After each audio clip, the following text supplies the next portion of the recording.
সবুজ পাহাড়, টিলা আর নয়নাভিরাম চা বাগানের মনোরম পরিবেশের মাঝেই দৃষ্টিনন্দন সিলেট আন্তর্জাতিক ক্রিকেট স্টেডিয়াম। ক্রিকেট দুনিয়ার কাছে সুপরিচিত চায়ের রাজ্যের এই ভেন্যু 10 বছর পর আবারও নারী টি-20 বিশ্বকাপ মঞ্চায়নের অপেক্ষায় পূর্ণভূমি সিলেট। 2014 সালে টি-20 বিশ্বকাপের গ্রুপ পর্বের সবকটি ম্যাচই আয়োজন করা হয়েছিল এখানে।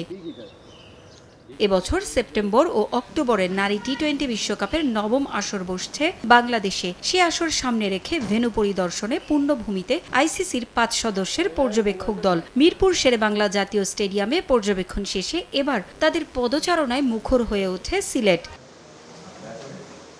নারী বিশ্বকাপের event operations manager Gurjit Singh, commercial ও স্পন্সরশিপ বিভাগের লায়লা স্টেইন, হসপিটালিটি বিভাগের এলানা হোয়াইট, নিরাপত্তা বিশেষজ্ঞ ডেভিড মুস্কার ও পিচ পরামর্শক অ্যান্ডি অ্যাটকিনসন সহ বিসিবি কর্মকর্তাদের একটি দল সকাল 11টায় আসেন স্টেডিয়াম এলাকায়।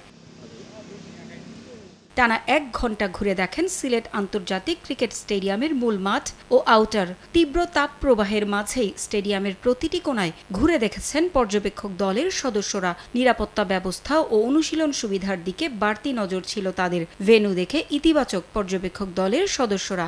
ফিল্ড থেকে আরম্ভ করে সিকিউরিটি সবকিছু কিন্তু তারা পরিদর্শন করেছে।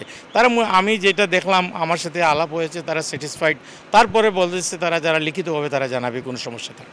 2014 সালের তুলনায় সিলেট আন্তর্জাতিক ক্রিকেট স্টেডিয়ামের আধুনিকায়ন ও সুযোগ সুবিধা বেড়েছে কয়েক গুণ। তাই নারী টি-20 বিশ্বকাপের ম্যাচ আবারও এখানে হচ্ছে, সেটা অনেকটাই বলা যায়। পারভিন আক্তার, সময় সংবাদ।